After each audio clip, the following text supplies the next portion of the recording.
தேவன பக்கத்தில் இருக்கிறார். அதை மாத்திரம் நம்ம விசுவாசிக்கணும். ஆண்டவரே, நீர் என் பக்கத்துல இருக்கிறீர் ஆண்டவரே, நான் உம்மை உறுதியாக பற்றிக் கொள்வேன் ஆண்டவரே. உண்மை இல்லாமல் இந்த உலகத்துல எனக்கு யாரும் இல்லப்பா. நீரே எனக்கு எல்லா விதத்திலும் போதுமானவரா இருக்கணும் ஆண்டவரே. எல்லா நாசத்துக்கும், எல்லா பொல்லாப்புக்கும், எல்லா வாதைக்கும், எல்லா கொள்ளை நோய்க்கும், எல்லா சத்துடைய போராட்டங்களுக்கும் என்னை நீங்க விலக்கி ரட்சிக்கணும்ப்பா.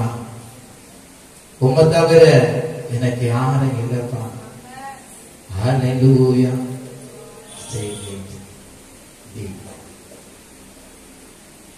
ஹல்லேலூயா. ஹல்லேலூயா. நீங்க எனக்கு எல்லாம், நீங்கடா எனக்கு எல்லாம், நீங்கடா எனக்கு எல்லாம், நீங்கடா எனக்கு எல்லாம்,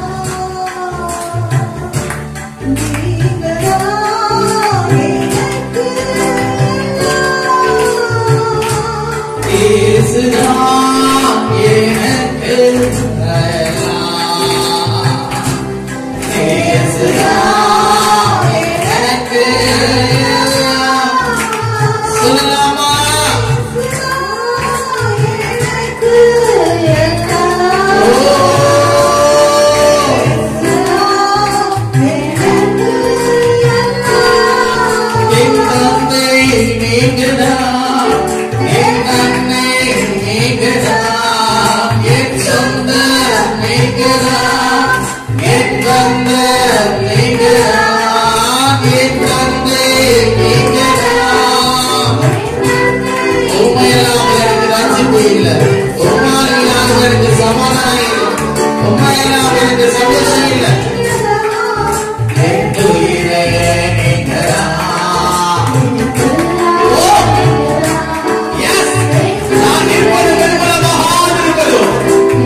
திரும்ப சொல்லுவோம்.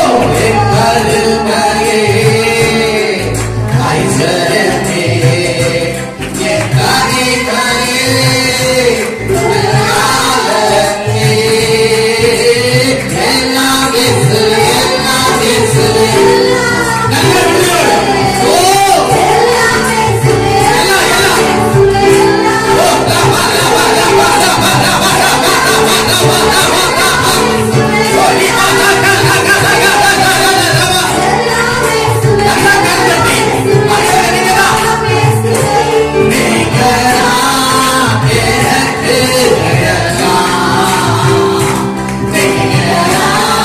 Yeah.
இயேசுவே என் ஜீவனே என் ஜீவனின் பலனுமானவர் என் வாழ்க்கையின் ஒருவிடமே எப்போதுமே என் வாழ்விலே வாழ்வே நீதானையா. எல்லாரும் சேர்ந்து சொல்லலாமா? வாழ்வே நீதானையா.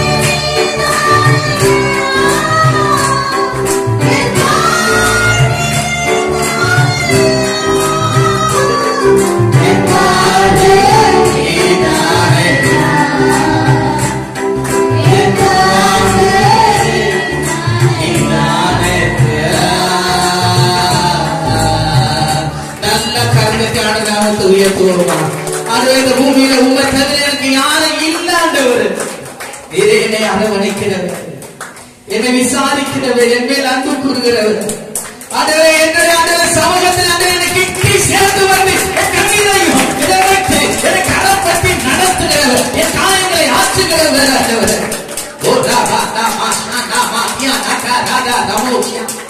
ஆதரவற்ற நிலைமையில், கைவிடப்பட்ட நிலைமையில, தவிக்கிற நிலைமையில நிறைய எனக்கு ஆதரவா இருக்கு, துணையா இருக்குது, நண்பனா இருக்கு,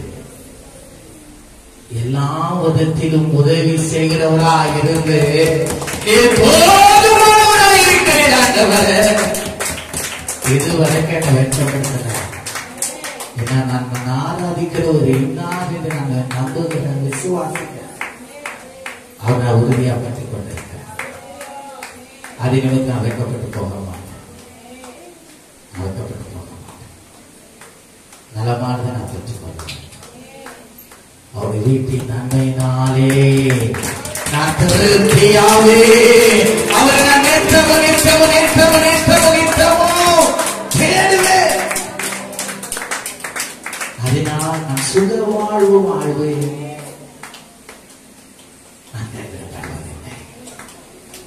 அவரே எனக்கு எல்லாத்துக்கும் எல்லாமா இருக்கிறார். அவரே எனக்கு ஆதரவு, அவரே எனக்கு பலன், அவரே எனக்கு ஜீவன், அவரே எனக்கு தீர்க்காயுசுமானவர். நான் இன்று வரைக்கும் நிற்கிறேன் அவருடைய கிருபைதான், இனிமேல் நிற்பது அவருடைய கிருபைதான். ஜீவனுள்ள நாள் மட்டும் நன்மையும் கிருபையும் என்னை பின்தொடரும்படியான் அவருடைய வீட்டிலே நீடித்த நாட்களால் தங்கியிருப்பதே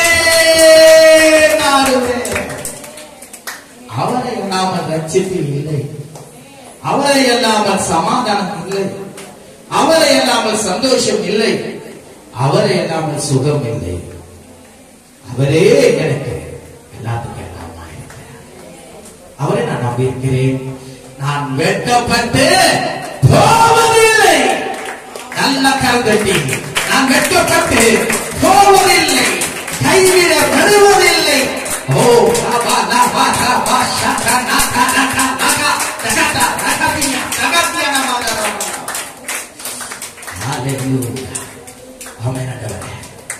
நாங்கள் உங்க நம்பி வந்திருக்கிறோம், சமூகத்தை தேடி வந்திருக்கிறோம்.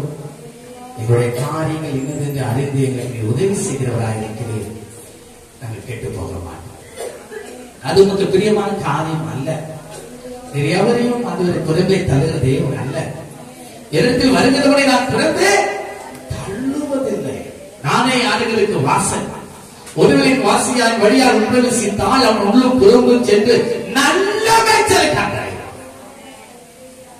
நான் ஒருவனையும் ஆலோசிப்பதில்லை என்று சொல்கிறார். அவர் இருந்து விடுகிற தேவன் அல்ல, அவர் மாம்சமான யாவருக்கும் தேவனாக. எல்லா ஆத்துமாக்களும் அவருடையது. எல்லா ஆத்துமாக்களும் அவரை நோக்க வேண்டும் என்பதுதான் அவருடைய விருப்பம். ஆண்டவரே, நாங்கள் உண்மை அறிந்திருக்கிறோம்.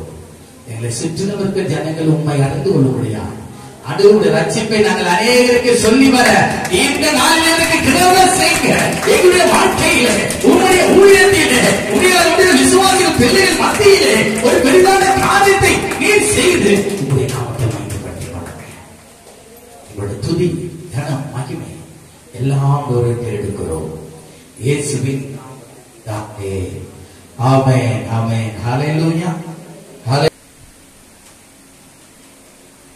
உமது கோபத்தின் வல்லமையையும் உமக்கு பயப்படத்தக்க விதமாய் உமது உக்கிரத்தையும் அறிந்து கொள்கிறவன் யார்?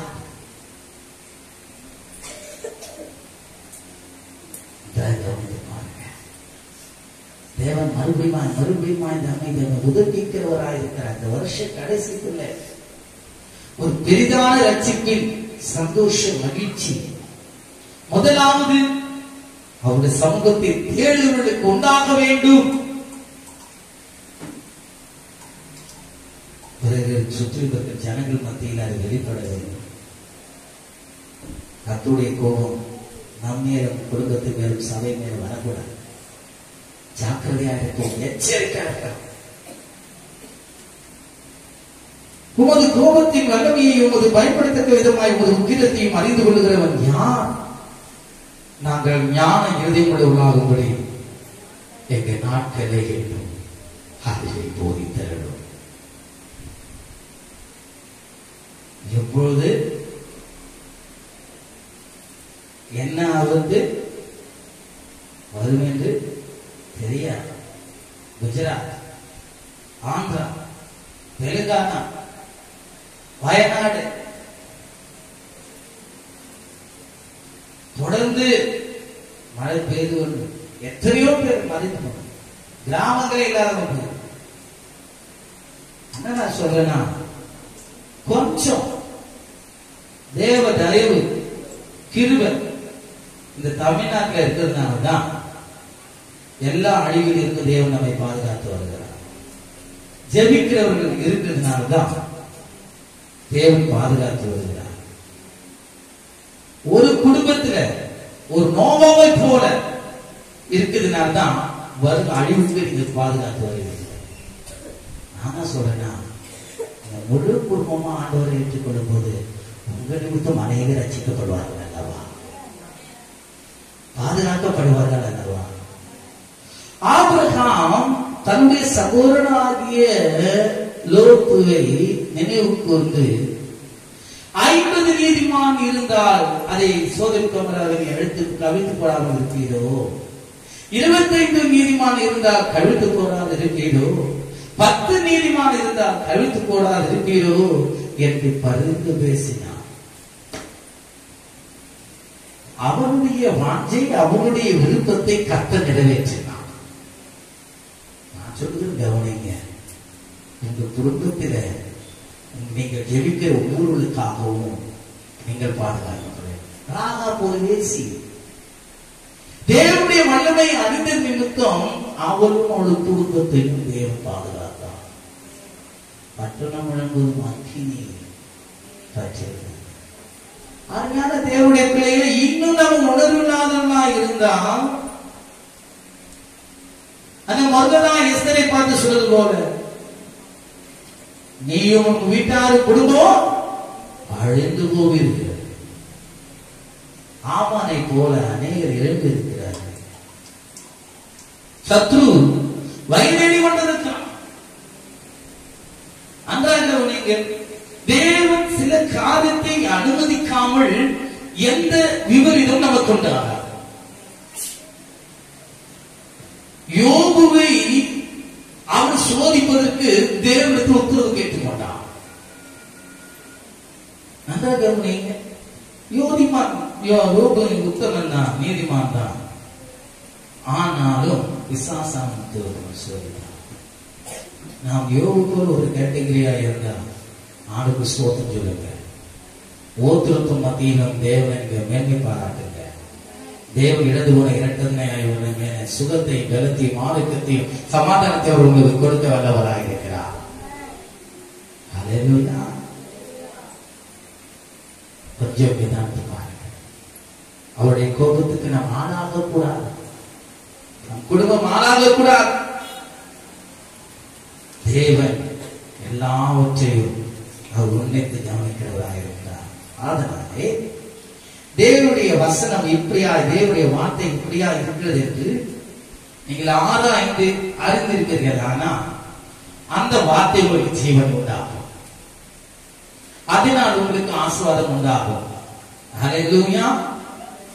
அது ஒரு என்ன சொல்றது, மகிழ்ச்சியான நாட்களாய் மாறும். நீங்கள் இன்னும் காரியங்களை பார்ப்பீர்கள்னா உங்களுக்கு மனம் திரும்புதல் ஏற்ற கனிகளை உங்களுக்குள்ளே உண்டாகும் போது ஆட்டோமேட்டிக்கா அடுத்த காலத்திலே மறுரூபத்தின் அனுபவத்தை நீங்கள் தெரிவீர்கள். அடுத்த காரியத்திலே நீங்கள் சந்தோஷமாய் இருப்பீர்கள். அடுத்த காரியத்திலே உங்களுக்குள்ளே சமாதானம் உண்டாயிருக்கும். ஹல்லேலூயா. The blessed man. அவன் பாதுகாக்கப்படுவான், அவன் அரவணைக்கப்படுவான், அவன் போஷிக்கப்படுவான். அவனை ஒரு நாளும் தேவன் துஷ்டனுடைய கைக்கு ஒப்பு கொடுக்க மாட்டார். ஹல்லேலூயா. தொடர்ந்து நாம் வாசிப்போமானா யோவான் 5ஆம் அதிகாரம் 131 பக்கம். யோவான் 5:23-24. குமாரனை கனம் பண்ணாதவன் யார்? குமாரன். ஏற்கனவே நம்ம பார்த்துட்டோம், குமாரன் கோபம் கொள்ளாமல். அப்ப இயேசு கிறிஸ்துவை நன்றாக கவனிங்க. குமாரனை கனம் பண்ணாதவன் எங்க போச்சு பாருங்க. அவரை பூமியில வந்தார், ஆனா பூமியில இருந்து எங்க போயிருக்கு? பரத்துக்கு போயிருக்கு, உன்னத்துக்கு போயிருக்கு. உன்னத்திலிருந்து நன்மை வரணும்னா அங்க உன்னத்தில் இருக்கிற பிதாவுடைய சித்தம் நிறைவேறுது. அந்த நன்மை தான் இயேசு கிறிஸ்து. இந்த நன்மையை நம்ம உதாசீனம் படுத்தும் போது அந்த நன்மையை உண்டாக்கினவரை நம்ம என்ன பண்றோம்? உதாசீனப்படுத்துகிறோம். இதுதான் அங்களுடைய அர்த்தம். அங்கே அழகாய் சொல்லுகிறது, குமாரனை கனம் பண்ணாதவன் அவருடைய அனுப்பினவரை அவரையும் என்ன பண்ணானா? அவரை அனுப்பின பிதாவையும் கனம் பண்ணாதவர் இருக்கிறார். என் வசனத்தை கேட்டு என்னை அனுப்பினவரை விசுவாசிக்கிறவனுக்கு நித்திய ஜீவன் உண்டு. அவன் ஆக்கினை தீர்ப்புக்குட்படாமல் மரணத்தை விட்டு நீங்கி ஜீவனுக்குட்பட்டிருக்கிறார் என்று மெய்யாகவே மெய்யாகவே உங்களுக்கு சொல்லுகிறேன். ஹல்லேலூயா. விசுவாசிக்கலாம். ஏன் பிதாவாகிய தேவன் தம்முடைய குமாரனாகிய இயேசு கிறிஸ்துவை இந்த பூமியிலே அனுப்பினார் என்பதை நாம் அறிந்து கொள்ள வேண்டும். நம்முடைய பாவங்களின் நிமித்தமும் நம்முடைய அக்கிரமங்கள் நிமித்தமும் நம்முடைய வேண்டுதல் நிமித்தமும் பாவத்தின் சம்பளம் மரணம். அந்த மரணத்தின் அதிகாரியாகிய பிசாசானனை தம்முடைய மரணத்தினாலே அவர் ஜெயித்தார். இல்லை என்றால் மரண ஆக்கினை நம்ம மேல் வந்து விழுந்திருக்கிறோம். ஹல்லேலூயா. அப்படிப்பட்ட குமாரனை கனம் பண்ணாமல் அவரை அசட்டை பண்ணி தன் காலில் என்ன பண்றாங்க? மிதித்து போடுறாங்க. எவ்வளவு ஒரு ஊழியக்காரனுக்கே அப்படி அது நினைக்கும் போது தாங்க முடியாதுன்னா அவரை அனுப்பின பிதாவுக்கு எப்படி இருக்கும்?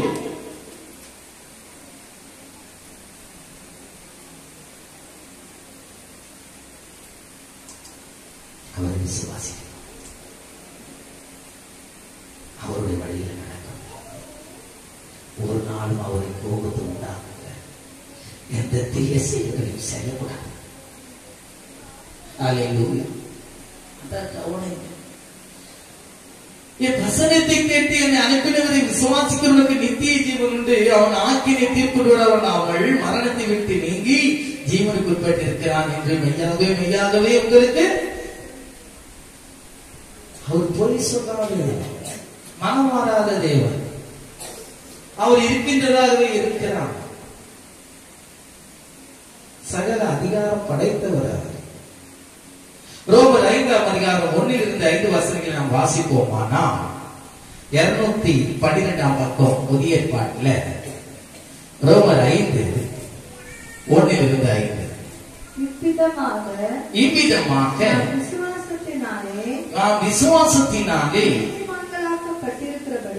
விசுவாசத்தினாலே நீதிமான்களாக்கப்பட்டிருக்கிறபடியால் யார் மூலமா? இந்த மாசத்தின் வாக்குத்தத்தம் என்ன? சமாதானத்தின் தேவன் தாமே சீக்கிரமாய் சாத்தானை உங்கள் காலின் கீழே நசுக்கி போடுவான். இயேசு கிறிஸ்துவின் கிருபை உங்களோடு கூட இருப்பதாக. நம்ம இயேசு கிறிஸ்துவின் மூலமா தான் சகல அதிகாரம் நமக்கு கொடுக்கப்பட்டிருக்கிறது. சமாதானம் கொடுக்கப்பட்டிருக்கிறது. ரட்சிப்பு நிறைவேறுகிறது. ஹல்லேலூயா. நம்முடைய கர்த்தராகிய இயேசு கிறிஸ்து மூலமாய் தேவனிடத்தில் சமாதானம் பெற்றிருக்கிறோம். அவர் மூலமாய் நாம் இந்த கிருபையில் பிரவேசிக்க விசுவாசத்தினால் பெற்று நிலை கொண்டிருந்து இந்த பூமி நமக்கு சொந்தம் அல்ல. அவர் மூலமாய் நாம் இந்த கிருபையில் பிரவேசிக்க சாக்கியத்தை விசுவாசத்தினால் பெற்று நிலை கொண்டிருந்து தேவ மகிமை அடைவோம் என்கிற நம்பிக்கையினாலே மேன்மை பாராட்டுகிறோம். அது மாத்திரமல்ல, உபத்திரமும் பொறுமையையும் பரீட்சையையும் நம்பிக்கையும் உண்டாக்குகிறது என்று நாங்கள் அறிந்து உபத்திரங்களிலேயும் மேன்மை பாராட்டுகிறோம். மேலும் நமக்கு அருளப்பட்ட பரிசுத்த ஆவியினாலே தேவ அன்பு நம்முடைய இருதயங்களில் ஊற்றப்பட்டிருக்கிறபடியா அந்த நம்பிக்கை இயேசு கிறிஸ்துவினால் வருகிற ஒரு வாழ்வு, நித்திய வாழ்வு, அதை நாம் ஒரு நாளும் என்ன பண்ணக்கூடாது? அசட்டை பண்ணக்கூடாது. எபேசியர் 2ஆம் அதிகாரம் 14-17 வசனங்களை வாசிப்போமானா 264ஆம் பக்கம். எபேசியர் 2:14-17. எப்படி எனில் அவரே நம்முடைய சமாதான காரணராகி இருதிரத்தாரையும், தேவனை அறிந்தவர்களும் தேவனை தெரிந்தவர்களும் தேவனை விட்டு விலகுகிறவரும் தேவனை அறியாதவர்களையும் தேவன் முன்பாக பகையை உண்டாக்குறவர்களாய் இருந்தவர்களை, பிரிவினை உண்டாக்குறவர்களாய் இருந்தவர்களை தூரமாய், ரொம்ப அழகா இருக்காது வருஷம், தூரமா இருந்தவர்கள் இப்போது இயேசு கிறிஸ்துவின் ரத்தத்தினாலே சமீபமாயிருக்கிறார். 13ஆம் வசனத்தை அப்படியே சொல்லுது. எப்படி அவரே நம்முடைய சமாதானக்காரராகி இருதிரத்தாரையும் ஒன்றாக்கி பகையாக நின்ற பிரிவினையாகிய நடுச்சுவரை தகர்த்து. ஹல்லேலூயா. நமக்கும் தேவனுக்கும் உள்ள கோபத்தை இயேசு கிறிஸ்துவின் நிமித்தம் அதை மாற பண்ணினார். ஹல்லேலூயா. பிசாசுடைய ஆளுகையில் இருந்து பிதாவாகிய தேவன் குமாரனை கொண்டு நம்மை விடுதலை ஆக்கி ரட்சித்திருக்கிறார். அதனால்தான் சொல்கிறது, பகையாக நின்ற பிரிவினையாகிய நதிச்சுவரை தகர்த்து சட்ட திட்டங்களாகிய நியாய பிரமாணத்தை தம்முடைய மாம்சத்தினாலே ஒழித்து இருதிரத்தாரையும் தமக்குள்ளாக ஒரே புதிய மனுஷனாக சிருஷ்டித்து இப்படி சமாதானம் பண்ணி இயேசு கிறிஸ்துவின் ரத்தத்தினாலே கழுவி முன்னே தூரமா இருந்தவர்கள் இப்பொழுது சமீபித்திருக்கிறீர்கள். எப்படி என்றால், பாவிகளா இருந்த நீங்கள் இயேசு கிறிஸ்துவின் ரத்தத்தினாலே கழுவப்பட்டு நீதிமான்களாக்கப்பட்டவர்களிடத்திலே சேர்க்கப்பட்டிருக்கிறீர்கள். நீங்கள் பரிசுத்த ஜாதி. அல்லேலூயா. பகையை சிலுவையினால் கொன்று அதனால இருதிருத்தாரையும் ஒரே சரீரமாக தேவனுக்கு ஒப்புரவாக்கினார். அல்லாமலும் அவர் வந்து தூரமாயிருந்த உங்களுக்கும் சமீபமாயிருந்த அவர்களுக்கும் சமாதானத்தை சுவிசேஷமாக அறிந்தார். தூரமாயிருந்தவர்கள் யார்? அவரை அறிந்து பின்வாங்கி போனவர்கள். நேற்று தினத்துல நான் பாருங்க, அறிந்தவர்கள் காணாதவர்கள் போல இருந்தார்.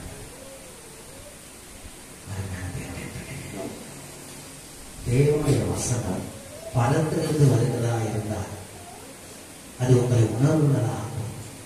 இன்னும் எந்தெந்த காரியத்திலே நாம் தேவனுக்கு கோபமுற்றுள்ளாய் காணப்படுகிறோம் என்பதை நாம் சற்று நிதானித்து அறிய வேண்டும். அல்லேலூயா. அதனால் நான் இப்பொழுது முடிக்கிறேன். இன்னும் வசனங்கள் இருக்கு. சீக்கிரம் வந்தவங்க இருக்கிறாங்க. அவங்க என்ன ஒரு நாள் மனக்கசக்காக எனக்குறாங்க. ஜாக்கிரதையா இருக்கணும். குமாரன் கோபம் கொள்ளாமலும் தேவனுடைய பார்வையிலே அனுகிரகம் பெற்றவர்கள். அல்லேலூயா. காண்ட வேலையிலே ஆண்டுடைய வார்த்தை உங்களுக்கு கடந்து வருகிறது. இதை அறிந்து உணர்ந்து செயல்படுகிறார்.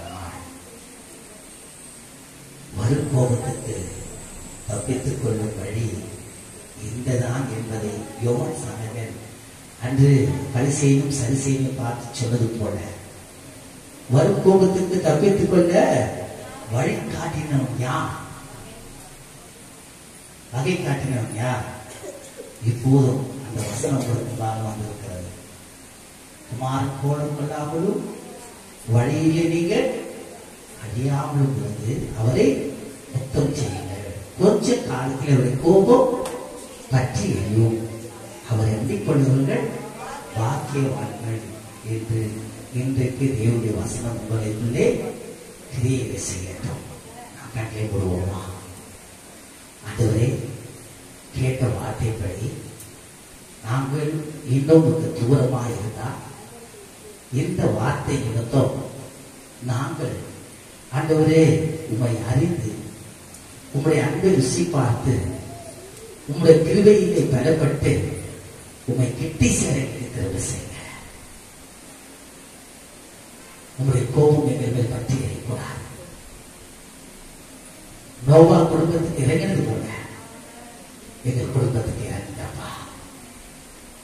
ஆண்டவரே, மோசே ஜனங்களுக்காக பரிந்து பேசி இந்த ஜனங்களை நீ அழிக்க சித்தமான முதலாவது என் பெயரை இந்த ஜீவ புஸ்தகத்தில் இருந்து கிறுக்கி போடும் என்று சொல்லி ஜனங்களுக்காக பேசினது போல அடிமை இந்த நாளிலும் உங்களுடைய பிள்ளைகளுக்காக நான் பரிந்து பேசுகிறேன். இதை மறுபடியும் திருப்தியை மாட்டேன். உங்களுடைய கோபம் பற்றி எறியும் போது அவர் அடைந்து கொள்ளக்கூடாது, நாசம் அடையக்கூடாது. அதுவரே கத்தை நம்பினானே அந்த விடுவிக்கட்டு பதில் சொல்லக்கூடாது. எல்லா பொல்லாவுக்கும் இருந்தும் எல்லா வாழையில் இருந்தும் உலகத்தில் அவர்கள் எல்லா நாசம் மோசங்களில் இருந்து உங்களுடைய பிள்ளைகளை விட்ட பெரியும் ஆவணா நோத்துக்காக பரிந்து பேசுவது போலவும் நம்முடைய விசுவாசிகள் உங்கள் குடும்பத்துக்காக அதுவே விசுவாசத்திலே ஒவ்வொருவருக்காகவும் பரிந்து பேசின ஜபத்தை கர்த்தரை அங்கீகரித்து ஆசீர்வதிக்கும்படியாக குமாரனை கனம் பண்ண பிதாவாகிய தேவனிடத்தில் இருந்து தயவு கிடைக்க நாங்கள் நோக்கி கேட்கிறோம். சிறு பிள்ளை முதற்கொண்டு முதியோர் வரைக்கும் ஒரு சமூகத்தில் இருந்து காத்திருந்து நாங்கள் ஜெபிக்கிறோம். எங்கள் ஜெபத்தை நீ தள்ளி விடாதே. கேட்குவது செய்யும் உமக்காக வந்து அவனை காத்திருக்கிறோம். நாங்கள் அதிர்ஷ்டசாலியாக இருக்க வேண்டும், ஆஸ்வதிக்கப்பட்டவர்களாக இருக்க வேண்டும், சமாதானக்காரராக இருக்க வேண்டும். அதுவே உம்மிடத்தில் அனுகிரகம் பெற்றவராய் காணப்பட வேண்டும். அதற்கு தயவு பாராட்டுகிறார். இது நிமித்தம் உடைய நாமம் இந்த பூமியிலே மகிமைப்படட்டும், பரலோகத்திலும் மகிமைப்படட்டும். இயேசு கிறிஸ்துவின் நாமத்தில் ஜெபித்து ஜெயம் எடுக்கிறோம் என்ற நல்ல பிதாவே. ஆமென், ஆமென். ஹல்லேலூயா.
We